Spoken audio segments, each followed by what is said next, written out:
গা ধোৱাৰ সময়ত এনে ভুল কেতিয়াও নকৰিব। তাৰেই দুটামান কথা লৈ আপোনালোকৰ সৈতে আলোচনা কৰিব ওলাইছোঁ। আমি যলৈকে নাযাওঁ কিয় সবাতোকৈ আগে আমি গা ধোৱা কামটিহে কৰি লওঁ। আমাৰ জীৱনৰ বাবে এই গা ধোৱা কামটো অতি গুৰুত্বপূৰ্ণ।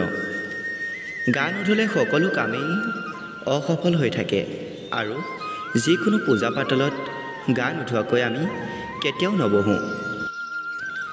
কিছুমান এনে ব্যক্তি আছে যি গা ধোৱাৰ সময়ত এনে ভুল কৰে যাৰ কাৰণে ঘৰখনলৈ দৰিদ্ৰতা নামি আহিব পাৰে আৰু ঘৰখনলৈ ভয়ংকৰ বেমাৰ আহিব পাৰে। গতিকে ইয়াৰ বিষয়ে সবিশেষ জানো আহকচোন। 1 নম্বৰতে হৈছে অৰ্ধ গা ধোৱা। অৰ্ধ গা ধোৱা মানে হ'ল আধা গা ধোৱা বা ভালদৰে শৰীৰটো নিভিজা। কেতিয়াবা যদি আপোনাক কোনোবাই কয় যে আপুনি ভালদৰে গা নুধুৱে, তেতিয়া আপুনি তেওঁক খং কৰে নাইবা তেওঁৰ কথা আপুনি বিশ্বাস নকৰে।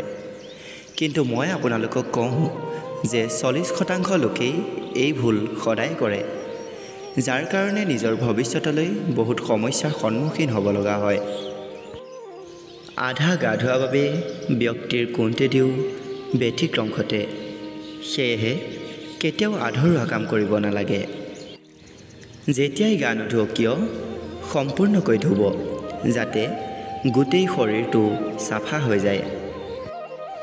2 নম্বৰতে হৈছে গাত বস্ত্ৰ নোহোৱাকৈ কেতিয়াও গা ধুব নালাগে। এনে কৰিলে ঘৰখনলৈ দৰিদ্ৰতা নামি আহে আৰু বেমাৰ আজাৰে দেখা দিব পাৰে। গতিকে শৰীৰত এখন হ'লেও বস্ত্ৰ পিন্ধিহে গা ধুব লাগে।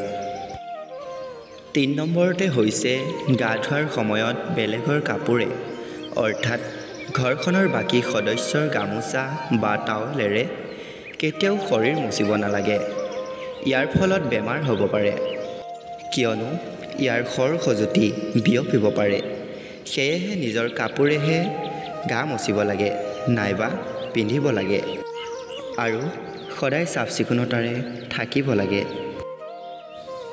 4 নম্বৰতে হৈছে বৈজ্ঞানিকৰ মতে গা ধোৱাৰ সময়ত প্ৰথমে কেতিয়াও মূৰত পানী ঢালিব নালাগে, কিয়নো হাওঁফাওঁ দুৰ্বল হয়, যাৰ ফলত হাৰ্ট এটেক হোৱাৰ সম্ভাৱনা থাকে।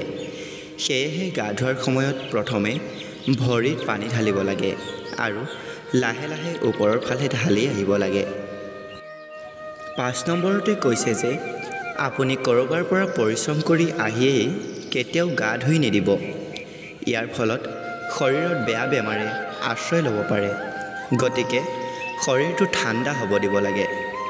প্ৰিয় বন্ধুসকল, ভিডিঅ'টো চাই কেনে পালে কমেণ্ট এটা কৰি জনাবলৈ নাপাহৰিব। চাই যদি ভাল লাগিল লাইক কৰিব, শ্বেয়াৰ কৰিব আৰু যদি এতিয়ালৈ চেনেলটো ছাবস্ক্ৰাইব কৰা নাই তেন্তে অনুগ্ৰহ কৰি চেনেলটো ছাবস্ক্ৰাইব কৰি ল'ব। ধন্যবাদ। হাঁহি থাকক, সুখত থাকক।